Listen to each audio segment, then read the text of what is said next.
बिस्मिल्लाहिर्रहमानिर्रहीम। अस्सलामु अलैकुम।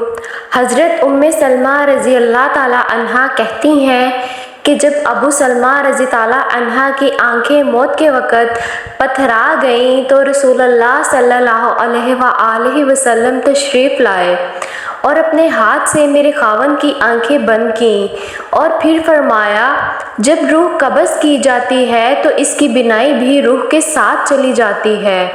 हम लोग ये सुनकर समझ गए कि अबू सलमा का इंतकाल हो गया है और हम रोने लगे। रसूलुल्लाह सल्लल्लाहु अलैहि वसल्लम ने फरमाया, अपने नफ्सों पर भलाई के सिवा और कोई दुआ ना करो, इसलिए कि इस वक्त जो कुछ तुम्हारी ज़ुबान से निकलता है फरिश्ते इस पर आमीन कहते हैं।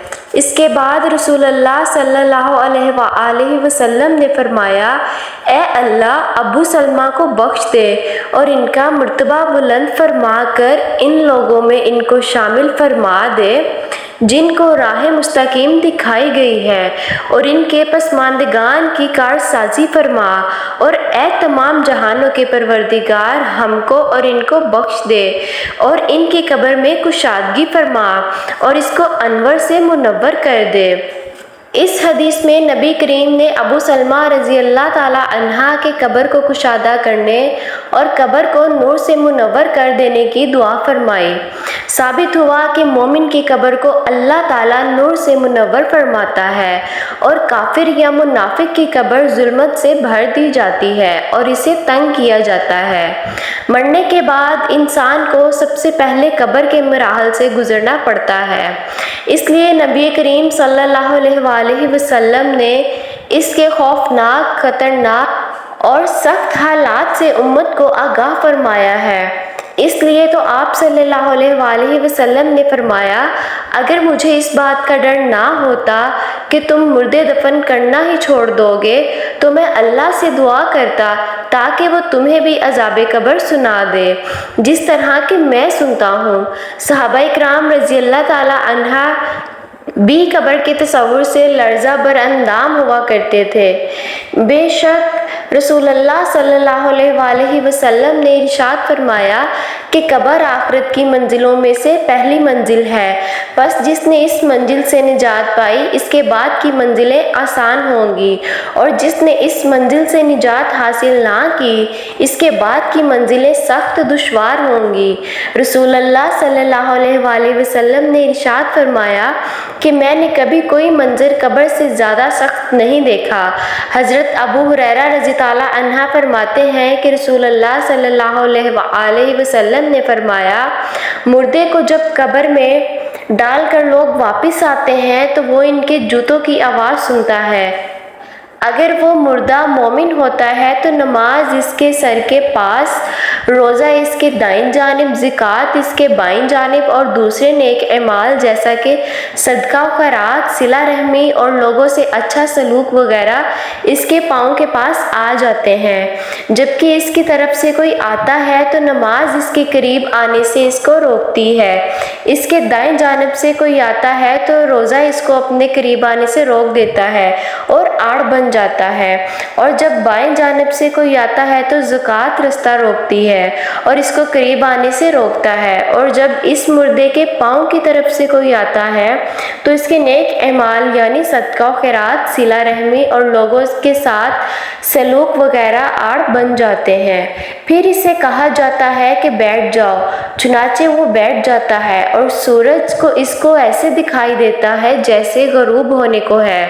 फिर इस मुर्दे से कहा जाता है कि तुम उस शख्स के बारे में बताओ जो तुम में माबूस हुआ था, क्या कहते हो और इसके मुतल्लिक क्या गवाही देते हो। वो कहता है, मुझे ज़रा नमाज पढ़ लेने दो, और इसे कहा जाता है कि तुम अनकरीब ये काम कर लोगे। पहले इस सवाल का जवाब दो कि तुम इस शख्स के बारे में जो तुम में माबूस हुआ था क्या कहते हो और क्या गवाही देते हो। वो कहेगा कि वो मोहम्मद सल्लल्लाहु अलैहि वसल्लम है। मैं गवाही देता हूँ कि वो अल्लाह के रसूल हैं, अल्लाह के पास से दीन हक लेकर आए, और इससे कहा जाएगा कि इसी बात पर तुम जिंदा रहे। اور اسی پر تمہاری موت آئی اور انشاءاللہ اسی عمر پر تم زندہ کر کے دوبارہ اٹھائے جاؤ گے، اور اس کے بعد اس کے لیے جنت کا دروازہ کھولا جاتا ہے جس کو دیکھ کر اس کی خوشی میں اضافہ ہوگا۔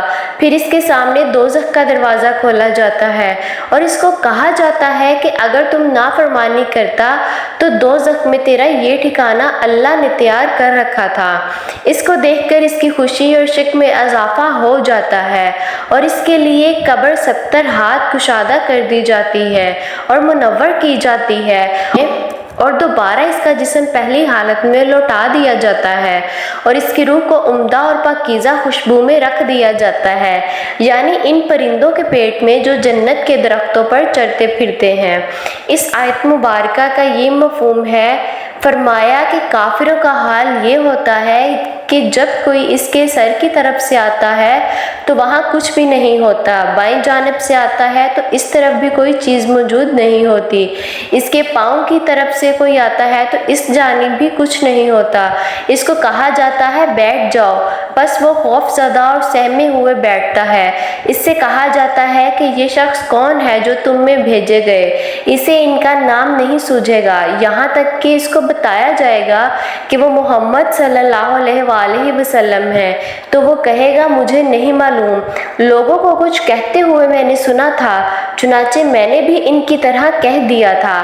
اسے کہا جاتا ہے کہ تو اسی بات پر زندہ رہا، اسی پر تجھے موت آئی اور انشاءاللہ اسی حالت میں تم دوبارہ زندہ ہوگے۔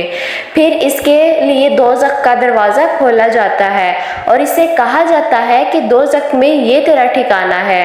اس کو دیکھ کر اس کی حسرت اور ہلاکت میں اضافہ ہو جاتا ہے۔ پھر جنت کا دروازہ کھولا جاتا ہے اور اسے کہا جاتا ہے کہ اگر تو فرما برداری کرتا تو جنت میں یہ ٹھکانہ یعنی یہ مقام اللہ تعالیٰ نے تیرے لیے تیار کر رکھا تھا۔ اس کو دیکھ کر اس کی حسرت اور ہلاکت اور بڑھ جاتی ہے۔ پھر اس کی قبر اس قدر تنگ کر دی جاتی ہے کہ ادھر کی پسلیاں ادھر، ادھر کی پسلیاں ادھر نکل جاتی ہیں۔ اللہ پاک فرماتا ہے جو شخص میری اس نصیحت سے اعتراض کرے گا تو اس کے لیے تنگی کا جینا ہوگا۔ اللہ تعالیٰ سے دعا ہے کہ ہمیں معاف فرما دے اور قبر کی پہلی منزل آسان فرما دے اور ہر طرح کے عذاب سے محفوظ فرمائے، کشادہ قبریں نصیب فرمائے اور نماز قائم کرنے کا پابند بنائے۔ آمین ثم آمین۔ کمنٹ باکس میں آمین لکھ کر شیئر کریں، کیا پتہ یہ ویڈیو کسی کی زندگی بدل دے اور ہمارے لیے صدقہ جاریہ بن جائے۔ ویڈیو اچھی لگے تو لائک، شیئر اور چینل کو سبسکرائب کرنا مت بھولیں۔ اللہ رب العزت آپ پر میرا حامی و ناصر، دعا میں یاد رکھیں۔ اللہ حافظ۔